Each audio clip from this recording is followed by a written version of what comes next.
chiming in right now exclusively. The great John Tobacco is here on a Freaky Friday as he's hitting the links and hitting the greens right now outside on this nice day on a Friday. Johnny, what's going on, brother? Hey, Fernando, how are you? Thanks so much for doing some double duty for me today. I know you're working out on Real Talk all the time, but I'm at the beautiful Silver Lake Golf Course in Staten Island. Great event for the Grace Foundation, which does amazing things for children with autism.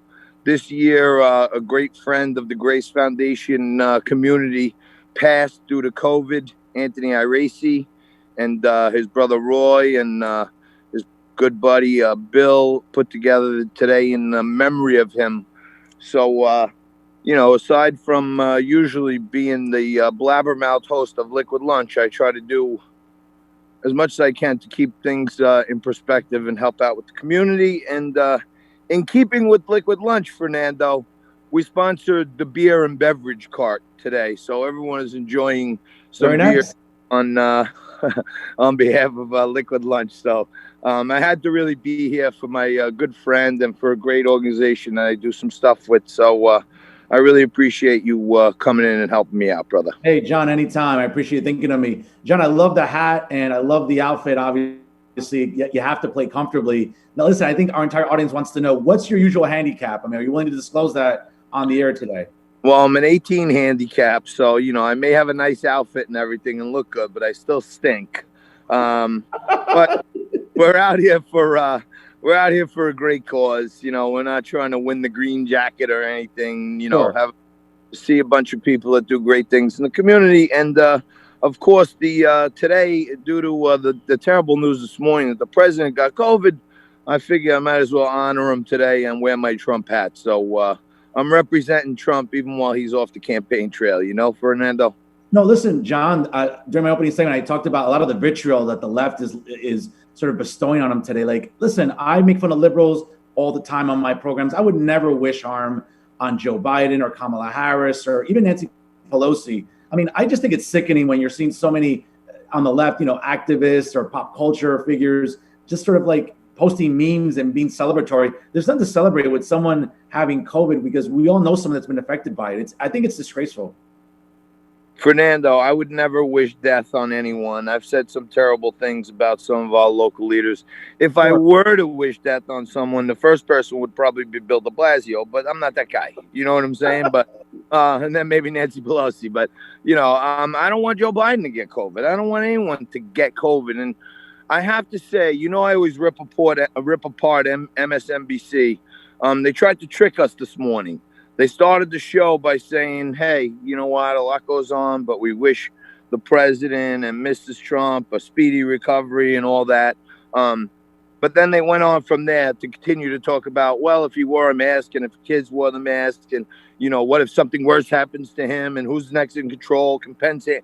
And I'm like, damn, they already got this guy dead. You know what I mean? It's like almost their dream come true, it seems like.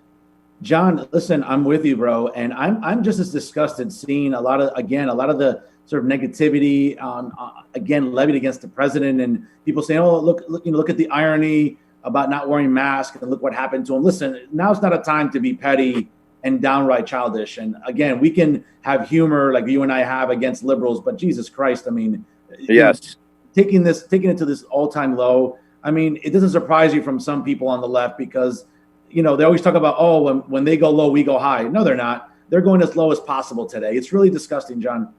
Yeah, this is Eric Holder to the max. He said if they go low, we kick them. You know what I mean? And now the president's down, diagnosed, and they're already starting to kick him. But, all right, I'm going to try to use my foot wedge, kick a few out from behind the tree if I have to. But is Nico watching? Is Nico with you right now? Look at I'm with you, JT. Look at these drives. See that? Which one's the mulligan ball? Look at that. Almost on. That's my partner, Tom. He's almost like a pro golfer. That's perfect. That's perfect cart golf. I brought a ringer. So, all right, guys. Fernando, thanks so much, brother. I really appreciate you helping. Hey, you're more than welcome, John. Again, thanks again for the opportunity. Appreciate it. All right, I'll talk to you soon. Great show, guys. I'm watching. Thanks. Thanks, John. Well, I'll tell you, John Tobacco hitting the links today. Listen, hopefully he has a good, productive day here on a Friday. And folks, we're still here during Liquid Lunch on a Freaky Friday, of course. And, let's cover some news of the day. And without questioning, the biggest news of the day, it'll be the entire news cycle for the rest of the weekend, is President of the United States, along with the First Lady, testing positive for COVID-19, apparently due to contact with Hope Hicks, a White House staffer. And I can't say enough. I said it at the onset of the show. I'll say it again right now at the bottom of the hour. My hope is that, thoughts and prayers go out to their first family, to Hope Hicks herself, and they have a speedy recovery. But I have to tell you once again, folks, this throws a wrench into a lot of things in this election cycle, as we know that, again, the second debate is coming up in about maybe 10 days. The vice presidential debate is coming up this week. And I think it throws a lot of uncertainty into the air about what's going to happen with this second debate. I think people really are looking at Tuesday's performance. And folks, let's be honest. And I think, Zid and Zen in the previous segment said it perfectly. It wasn't the best performance, I think, by both men in terms of it being so disorganized and so chaotic. But I blame Chris Wallace. And listen, I'm a guy who is an avid Fox News watcher, and I respect Chris Wallace. I watch his show on Sunday, religiously. And I've always had a respect for his work and his ability to ask the tough questions and to be fair most of the times. But listen, if you're being honest with yourself, he did a atrocious job on Tuesday night in keeping order. And again, I'll use a sports analogy that I did in the previous segment. When I look at moderators, ladies and gentlemen, we look at it as just being a referee. Okay, whether it's in a boxing ring or on the football field or on the basketball court, we expect referees to maintain order. We expect referees to help players and fighters and athletes keep their composure and to keep the playing and competitive environment safe and somewhat, reputable, at the same time, calm and rational. We weren't seeing that on Tuesday. Now, I know the Presidential Commission on Debates has announced this week that they're looking to implement some changes for the second debate between the president and his challenger, Joe Biden. Now, with the president testing positive for COVID, we know that his campaign events have been canceled. And let's be honest, too, we don't know what his exposure has been with the former vice president. So who knows? Maybe this debate will have to be via Zoom with both candidates. But listen, I think when you look at what happened Tuesday night, I don't think it really threaded the needle with anybody. As we all know, if you went into the debate thinking you're going to vote for the president, obviously the debate didn't change your mind. And if you were looking to vote for Joe Biden, I don't think the debate either and his performance changed your mind as well. I think, listen, the undecided voter probably is going to rely on these next two debates to make their decision. As we know, we're about 31 days away from Election Day. So, folks, we'll be right back after a brief word. And certainly we'll be talking to Michael Johns. He's a policy analyst and writer, former speechwriter for President George H.W. Bush. And he'll join us right here on our Freaky Friday on Liquid Lunch right after this.